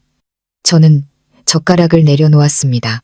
자신이 똑같은 실수를 반복하고 있다는 생각 안 들어요? 그냥 말하면 당신이 또 슬퍼하고 화낼까봐, 당신이 날 떠날까봐 무서웠어. 저는 씁쓸하게 웃었습니다. 내가 떠날까봐는 무섭고 내가 상처받는 건 안 무서워요? 당신은 처음부터 끝까지 항상 핑계를 대며 도망쳤어요. 자기 친아들한테도 책임을 못 지는데 무슨 수로 이 가정을 지키겠다는 거예요? 민준 씨는 고개를 숙이고 침묵했습니다. 나는 당신에게 기회를 줬어요. 당신이 그럴 자격이 있어서가 아니라 남은 것들이라도 지키고 싶어서였어요. 하지만 당신이 계속 이런 식이면 내 인내심이 얼마나 더 갈지 모르겠네요. 그날 밤 저는 벽을 보고 누웠습니다. 민준 씨는 등 뒤에 바싹 누웠지만 감히 저를 건드리지 못했습니다. 저는 그가 마지막 남은 것마저 이를 위기에 처한 사람처럼 깊은 한숨을 내쉬는 소리를 들었습니다. 다음 날 아침 저는 시어머니께 전화를 걸었습니다. 어머니, 혹시 시간 괜찮으시면 한번 집에 다녀가세요. 저희 집에 곧 큰일이 날 것 같아요. 전화기 저편에서 시어머니는 한동안 침묵하시더니 작게 대답하셨습니다. 알았다. 내가 곧 가마. 그 전화 이틀 후 시어머니가 돌아오셨습니다. 예고도 전화도 없이 이른 아침 이슬이 처마민 나무잎에 아직 맺혀 있을 때 조용히 대문 앞에 나타나셨습니다. 제가 막 차를 끓이고 있는데 여행 가방 끄는 소리가 들렸습니다. 나가보니 익숙한 모습이 문 앞에서 망설이고 있었습니다. 주저한다기보다는 오랫동안 집을 떠났던 사람이 자신이 여전히 환영받을 수 있을지 확신하지 못하는 모습이었습니다. 저는 문을 열고 옆으로 비켜섰습니다. 어머니, 오셨어요? 시어머니는 고개를 끄덕였습니다. 웃지도 책망하지도 않고 조용히 말했습니다. 갈 곳이 없어서 온 게 아니라 네가 불렀기 때문에 온 거다. 저는 그 솔직함을 이해하고 존중했습니다. 그날 점심 식사 자리의 공기는 무거웠습니다. 숟가락이 그릇에 부딪히는 소리조차 논쟁을 일으킬 것만 같았습니다. 민준 씨는 침묵 속에 앉아 가끔 반찬만 집을 뿐 어머니와 제 눈을 피했습니다. 저 역시 의무적으로 식사를 하며 시어머니의 한마디를 기다리고 있었습니다. 식사가 끝날 무렵 시어머니는 젓가락을 내려놓고 민준 씨를 보았습니다. 한 가지만 묻겠다. 솔직하게 대답해라. 내 아내에게는 아이 양육비를 보내겠다고 약속하고 실제로는 그렇게 하지 않은 게 맞느냐. 민준 씨는 멈칫했고 얼굴이 붉어졌습니다. 돈이 좀 부족했고 또 요즘 유진이가 너무 과도하게 요구할까봐 우리 가정에 긴장을 만들까봐 그랬어요. 제가 그의 말을 잘랐습니다. 눈을 똑바로 쳐다보며 말했습니다. 남들 눈치는 보이고 아내에게 거짓말하는 건 괜찮고요. 시어머니는 한숨을 쉬었습니다. 목소리는 느렸지만 단호했습니다. 제대로 된 남자라면 자기가 저지른 결과에 맞서는 걸 두려워하지 않는다. 네가 일을 버렸으면 책임질 배짱이 있어야지. 그럴듯하게 약속만 하고 겁쟁이처럼 도망쳐서는 안 되지. 민준 씨는 입술을 꽉 다문 채 고개를 숙였습니다. 제가 식기를 치우러 부엌으로 들어가자 시어머니가 뒤따라 들어오셨습니다.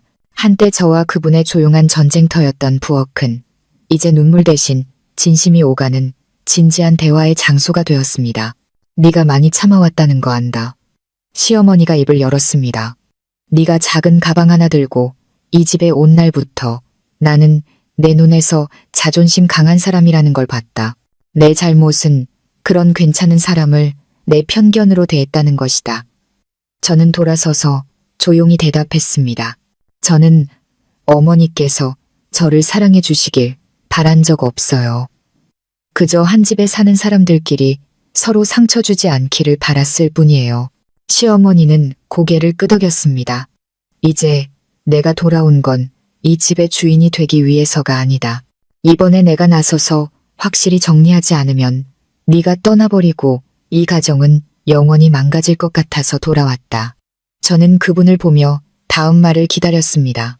오늘 오후에 유진이라는 아이를 부르고 싶다. 나, 너, 그리고 민준이 앞에서 모든 걸 한번 명확히 하고 싶다. 누가 어떤 역할을 맡고 누가 어떤 책임을 져야 하는지. 오늘 이후로 더 이상 누구도 누구에게 무언가를 숨기는 꼴은 보고 싶지 않다. 저는 고개를 끄덕였습니다. 저도 그걸 바랍니다. 그날 오후 유진 씨가 왔습니다. 그녀는 언제나처럼 단정하고 침착했습니다. 저는 미리 차를 준비해두고 어색하지도 긴장하지도 않은 채 그녀를 맞았습니다. 시어머니는 가운데 앉아 민준 씨에게 옆에 앉으라고 손짓했습니다. 그리고 시작했습니다. 오늘 모두를 부른 것은 잘잘못을 따지거나 누가 누구에게 사과하게 하려는 게 아닙니다. 그저 우리 세 사람이 마주 앉아 모든 것을 명확히 하고 각자 자기 몫을 다하게 하기 위해서입니다. 시어머니는 유진 씨를 향해 말을 이었습니다. 아가씨, 걱정 마세요. 아이는 아버지로 인정받고 이름도 분명히 하고 제대로 양육비도 받을 겁니다. 매 분기마다 한 번씩 제가 직접 돈을 보낼 겁니다. 만약 민준이가 제 역할을 못하면 나중에 걔한테 돌아갈 유산에서 그만큼 제할 겁니다. 유진 씨는 조용히 고개를 숙였습니다. 저는 많은 걸 바라지 않아요. 그저 아이에게 명분과 존중만 있으면 됩니다.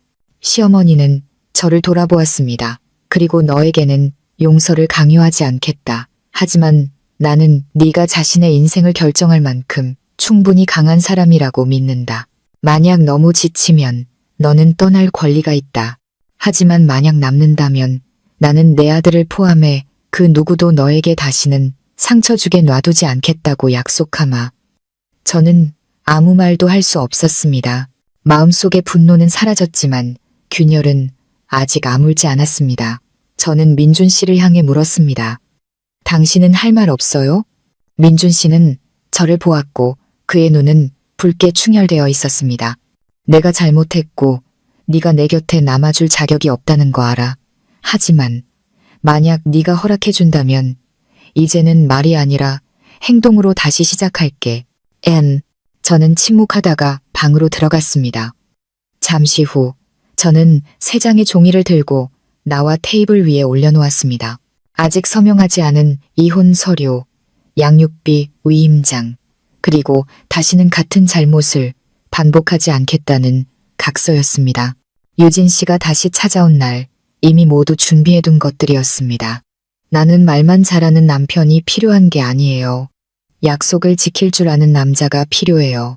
만약 오늘부터 당신이 말한 대로만 살아준다면 이 서류는 필요 없을 거예요. 하지만 단 한 번이라도 진실보다 변명을 앞세운다면 이게 우리의 마지막 선택이 될 겁니다. 시어머니는 아무 말도 하지 않았습니다. 그저 저를 오랫동안 바라보시더니 조용히 고개를 끄덕였습니다. 그 끄덕임은 저를 인정하는 것뿐만 아니라 체면이라는 이름으로 스스로를 올감했던 지난 세월로부터 그분 자신을 해방시키는 것이기도 했습니다. 그 중요한 만남이 있은 지 한 달이 지났습니다. 겉으로는 큰 변화가 없는 듯 했지만 사실 이 집의 모든 것은 조용하고 질서 있게 조금씩 제자리를 찾아가고 있었습니다. 민준 씨는 더 이상 헛된 약속을 하지 않았습니다.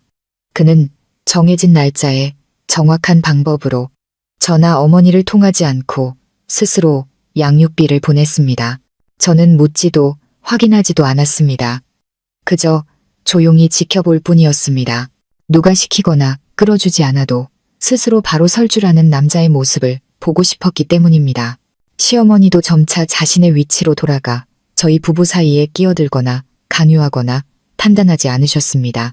말수는 줄었지만 한마디 한마디에는 깊은 생각이 담겨 있었습니다.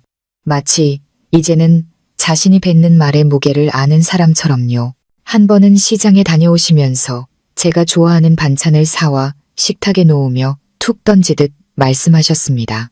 네가 말은 안 하지만 요즘 밥을 통 안 먹는 것 같아서.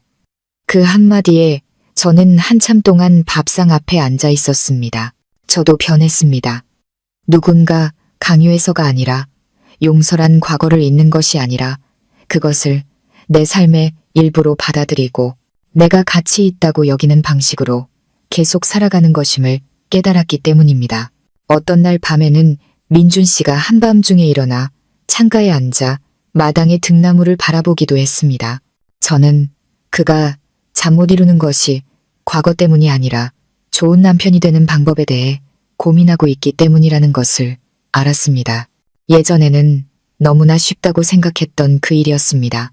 한 번은 그가 저를 돌아보며 조용히 물었습니다. 만약 언젠가 당신이 여기 없다면 이 집에서 가장 기억에 남는 건 뭘까? 저는 그를 오랫동안 바라보다가 미소 지으며 대답했습니다. 내가 막 떠나려던 순간에 당신 어머니가 부엌으로 들어와 내 등 뒤에서 함께 설거지를 해주시던 그 순간을 기억할 것 같아요. 그는 베개에 얼굴을 묻고 침묵했습니다. 저는 그 말이 마지막 순간에 저를 붙잡은 것은 남편이 아니라 바로 그의 어머니였다는 사실을 그가 깨닫게 했다는 것을 알았습니다. 어느 일요일 아침 시어머니는 일찍 차를 끓여 저를 툇마루로 부르셨습니다. 얘야, 그분이 말씀하셨습니다. 네가 남기로 한 것이 민준이 때문이 아니라 내 인생을 고통 속에서 끝내고 싶지 않은 너 자신 때문이라는 것을 안다. 저는 조용히 고개를 끄덕였습니다.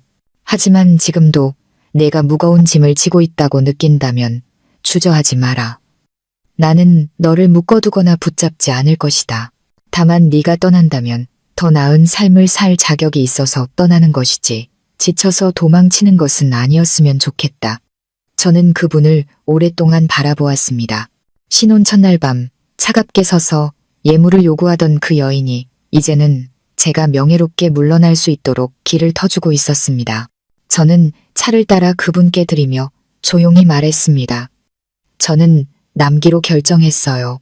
하지만 견디기 위해서가 아니라 살기 위해서요. 언젠가 제 마음이 황량해진다고 느끼면 제 발로 걸어나갈 거예요. 하지만 도망치는 게 아니라 맑은 정신으로 떠날 겁니다. 시어머니는 고개를 끄덕였습니다. 그분의 눈빛에는 딸을 시집 보내던 날 친정어머니의 눈빛과 아주 비슷한 무언가가 있었습니다. 지침과 걱정, 그리고 마침내 찾아온 안도감이었습니다. 3개월 후 저희의 삶이 완전히 평온해진 것은 아니었습니다. 가끔 말다툼도 있었고 민준 씨를 보며 만약 그날 용서하지 않았다면 지금은 어땠을까 하고 자문할 때도 있었습니다. 하지만 저는 후회하지 않았습니다. 저는 완벽한 남편을 선택한 것이 아니었습니다. 잘못을 알고 일어설 줄 아는 사람을 선택한 것이었습니다. 그리고 꿈에 그리던 시어머니를 만난 것도 아니었습니다. 하지만 저는 실제로 일어날 것이라고는 상상도 못했던 변화를 얻었습니다. 한 번은 민준 씨가 저를 안으며 떨리는 목소리로 말했습니다. 나 같은 놈 버리지 않아줘서 고마워. 지킬 가치도 없는 놈인데. 저는 그의 등을 가볍게 쓰다듬으며 조용히 대답했습니다. 내가 지킨 건 당신이 아니에요. 내가 올바르게 살면 다른 사람도 결국 나를 존중해 줄 거라는 믿음을 지킨 거예요. 몇 년 후 그자 갔던 집은 이제 새로 단장되었습니다. 돈으로가 아니라 친절과 포용, 그리고 눈물로 얼룩졌던 수많은 시행착오로 말입니다. 신혼 첫날 밤 예물 때문에 떠나려 했던 여인은 이제 매일 아침 차를 끓이며 시어머니가 나오시길 기다리고 가끔은 방에서 아이를 가르치는 남편의 모습을 보며 희미하게 미소 짓는 사람이 되었습니다. 결국 저는 떠나지 않았습니다. 떠날 수 없어서가 아니었습니다. 제 자신을 잃지 않으면서 머무르는 법을 배웠기 때문입니다. 시청자 여러분, 한 여성의 인생은 고통으로 시작될 수 있지만 체념 속에서 끝나서는 안 됩니다. 저 역시 떠나는 것만이 유일한 해방구라고 생각했지만 결국 깨달았습니다. 자기 자신의 가치를 지킬 줄 안다면 머무르는 것 또한 강인한 선택이 될 수 있다는 것을요. 저를 눈엣 가시처럼 여겼던 시어머니는 마침내 제 편이 되어주셨고 신혼 첫날 밤 저를 울게 했던 남편은 이제 매일 성장하는 법을 배우고 있습니다.